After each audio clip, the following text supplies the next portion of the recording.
अगर आप एसबीआई का क्रेडिट कार्ड इस्तेमाल करते हैं तो आपको सावधान रहने की आवश्यकता है। राजधानी में एक ऐसा गैंग सक्रिय है जो एसबीआई का क्रेडिट कार्ड इस्तेमाल करने वाले लोगों के साथ ठगी कर रहा है। किस तरीके से यह ठगी होती है और कैसे इससे बचा जा सकता है, इस बारे में जानकारी दे रहे हैं साइबर एक्सपर्ट मोहित यादव। बेसिकली ये जो ऐप्स होती हैं ये मालवेयर ऐप्स होती हैं। जैसे ही आपको बेसिकली कोई फ़ोन आता है और फ़ोन आने में वो आपको बोलते हैं कि आपको कुछ पॉइंट्स रिडीम करने हैं या फिर आपको कोई केवाईसी करना है। सो वो आपको क्या करते हैं, एक ऑटोमेटेड एक लिंक आपको भेजते हैं आपके नंबर पे एज एन एसएमएस। जैसे ही वो एसएमएस के थ्रू आपके पास लिंक आता है तो आप उन वो आपको झांसे में लेते हैं और किस तरह से उस लिंक पर क्लिक करवा देते हैं। जैसे ही आपने उस लिंक पर क्लिक किया, एक एप्लीकेशन आपके फ़ोन में इंस्टॉल होती है और वो एक एप्लीकेशन स्पूफ्ड एप्लीकेशन होती है। मतलब वो एसबीआई की तरह दिखने वाली एप्लीकेशन होगी, उस पे एसबीआई का लोगो लगा होगा और ये बहुत मुश्किल नहीं है कि कोई भी इस तरह की एप्लीकेशन बना सकता है। और जैसे ही वो एप्लीकेशन उस फ़ोन में इंस्टॉल होती है, इंस्टॉल करते समय वो आपके फ़ोन की सारी परमिशंस को मांग लेती है और आपसे एक छोटा सा फॉर्म भरवाते हैं जिस पे आपके क्रेडिट कार्ड की डिटेल्स या डेबिट कार्ड की डिटेल्स, आपका सीवीवी नंबर, आपका एक्सपायरी डेट, ये सब आपसे मांगा जाता है और सेव करा लिया जाता है।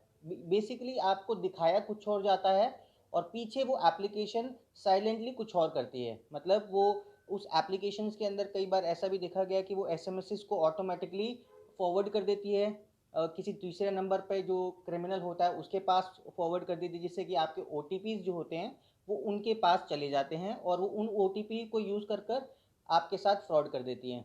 तो ये बेसिकली मोड ऑफ ऑपरेंडी रहता है नॉर्मली इस तरह के क्राइम के अंदर। मालवेयर एप्लीकेशंस होती हैं, आपके फ़ोन को हैक कर देता है, उसके बाद वो इंस्टेंटली आपके फ़ोन में से जो ट्रांजैक्शंस के जो ओटीपी के जो मैसेजेस आते हैं उनको भी वो डिलीट कर देते हैं।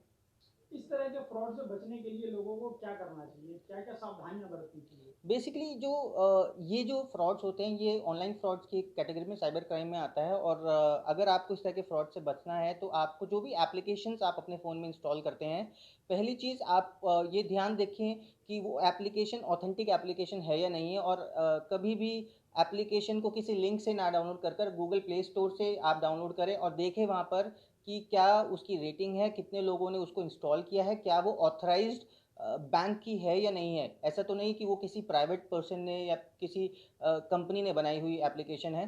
और ध्यान रखें जब भी इस तरह की एप्लीकेशन को इंस्टॉल करते हैं तो आपको परमिशंस पर बहुत ज़्यादा ध्यान रखना है कि आप जो क्रेडिट कार्ड की जब जैसे कोई इस तरह की एप्लीकेशन डाउनलोड करते हैं तो परमिशंस देते हैं। जैसे आपने डेबिट कार्ड आपके फ़ोन के कैमरे की परमिशन दे दी या फिर आपने स्टोरेज की परमिशन दे दी या आपने वॉइस रिकॉर्डिंग की परमिशन दे दी या कॉन्टैक्ट की परमिशन। अगर आपने ये परमिशंस बिना ध्यान से देखे बिना सिर्फ एग्री पे एक्सेप्ट पे क्लिक कर दिया तो आपका फ़ोन का पूरा कंट्रोल चला जाएगा।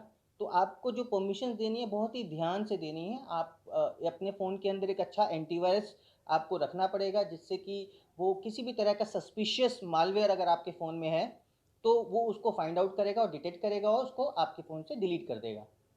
अगर कोई साइबर फ्रॉड का शिकार हो जाता है तो उसे कहाँ शिकायत करनी चाहिए? अगर कोई साइबर फ्रॉड का शिकार हो जाता है तो बेसिकली उसको cybercrime.gov.in ये एक वेबसाइट है। उस वेबसाइट पर जाके अपनी पूरी साइबर जो भी उनके साथ हुआ है उसको उस वेबसाइट पर दर्ज कराना पड़ता है। उस वेबसाइट के ऊपर सारी डिटेल्स को मेंशन करना पड़ता है। जो भी ट्रांजैक्शन आईडीज़, जो भी ट्रांजैक्शन हुआ है, क्रेडिट कार्ड से हुआ है, वीज़ा से हुआ है, मास्टर से हुआ है, ये सारी इन्फॉर्मेशन पहले कलेक्ट करने के बाद उस वेबसाइट पर जाकर अपनी पूरी कंप्लेंट को दर्ज कराकर एक्नॉलेजमेंट नंबर लेना पड़ता है ताकि पुलिस उस पर कार्रवाई कर सके।